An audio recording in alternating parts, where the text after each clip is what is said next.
Give a nice, the hall, asterisks, apostrophes, double thingies around them for Jay Agbon!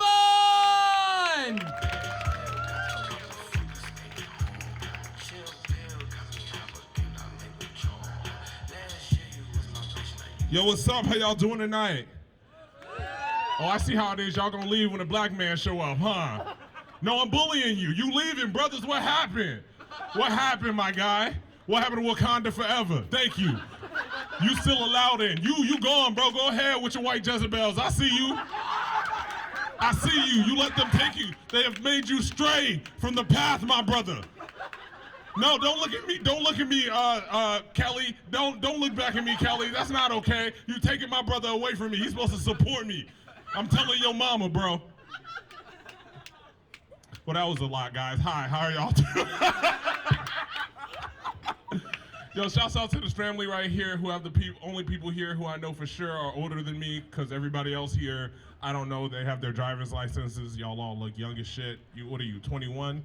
You look like you still have the hope of future in your eyes. God bless you, bro. You know what I mean? They don't know what it's like to have like happiness beat out of you. You know what I mean? I'm 28. I don't have any happiness left.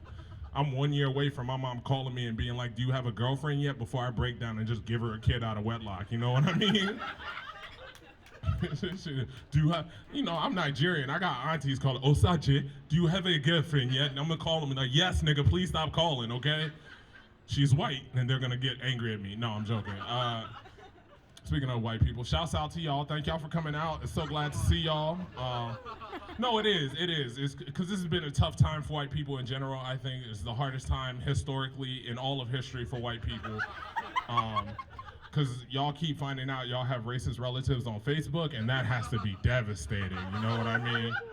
Like, sir, white people are getting unmasked on Facebook like Scooby-Doo villains. It's it's horrible. They pull off the Klan mask. It was like, "It's your Aunt Deborah the whole time." Meanwhile, she's tied up in the back like, "And I would have gotten away with it too if it wasn't for you meddling kids and that mangy mutt. Aunt Deborah, that is your nephew. You can't call him a mutt. Just because your sister married that black man does not make that." Okay. Don't all that. Come on, man. I might have hit too close to home for you, but that doesn't mean anything. I'm like I said, I'm 28. I'm nearing 30. And I put on a lot of weight during COVID. So like, I can't. Thank you for being supportive. But I'm trying to be, because hot boy summer is coming. You know what I mean? So I'm trying to go to the gym, lose weight, get sexy. Trick some poor girl into being my girlfriend. And not really. I don't deserve love. I'm broken on the inside. But no, I'm going to the gym, but I'm realizing very quickly the limits of my 30-year-old body. You know what I mean? Like I was at the gym. I tried to put up a set of racks like I used to back in high school, and I got about halfway up, and I was like, nope, that's not happening.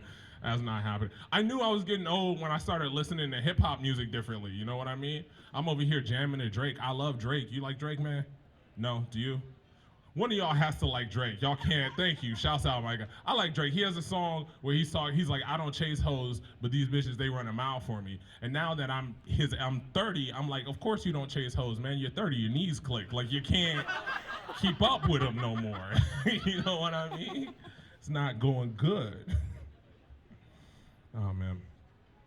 Like I said, I am single. I'm out here on the dating apps, as it were. I'm a Tinder and Bumble person. I'm not a Hinge person because, once again, I'm broken and I don't deserve true love. Exactly. So, but I like using Tinder, except recently, if anyone uses the apps, you'll notice this. They've been doing this thing where you swipe right on someone and a message comes back as if you've matched with them.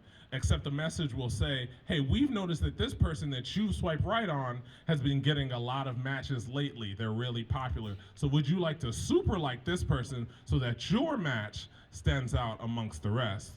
Which I think is a really fucked up way for Tinder to be like, "My nigga, we think you're a little bit too ugly to be talking to this girl right here. You need to step your game up." And I'm like, fuck you, Tinder. I'm in the gym. You don't know me. I like using Bumble too. Here's my thing with Bumble. Bumble's the app where the girls have to message you first. It's supposed to be safer. You don't have as many creepy messages, all of that, and that's true. Here's the problem: girls do not know how to send the first message. Okay, and this is what I mean by that. I had on my profile it says something casual because once again I'm broken and do not deserve. Exactly. Here we go. Thank y'all. Thank y'all. No, it says it's something casual, and the first message, a girl matches with me. First thing she says, first message. What do you mean by something casual? I don't know, bitch. Let's start with jeans on Friday and work our way back from there. What the fuck do you think I mean by something casual? Okay, that didn't stick with you. You're staring at me like you motherfucker. I get you. I'm a piece of shit. I do like watching romance movies though. Big on romance movies. Because there's nothing more manly than, three grown-ass black men crying to definitely maybe at 12:45 in the morning. That's me and my roommates right there. That's what we do. I got really into watching those Lifetime romance movies over COVID. You know the ones, they come on Lifetime, they all have the same plot, and if you've never seen it, I'll explain it to you real quick. It's always some high-powered attorney or like businesswoman who lives in a big city like Chicago or New York, and she finds out that her dad is suddenly sick, so she has to move out to the country to help him run her family inn or something. And while she's out there, she runs into her high school sweetheart, who also happens to be the local handyman, who helps her fix the inn, and in the process fixes her heart so that she can love again. You know what I mean? And the commercials all have the trailers all have the same thing. It's like, what would you give for true love?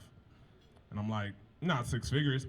Listen, not six figures. What are we teaching our kids? I'm not getting 6 figures for what? Does he have 6-figure dick? No, ma'am. No, he doesn't. Okay, no man has 6-figure dick. The only man with 6-figure dick are the light-skinned black dudes from Tyler Perry movies. You know what I'm talking about. That's it. The black people got that joke. Don't worry about it. I was hanging out with my friend recently. He's white, and that's important to the story later on.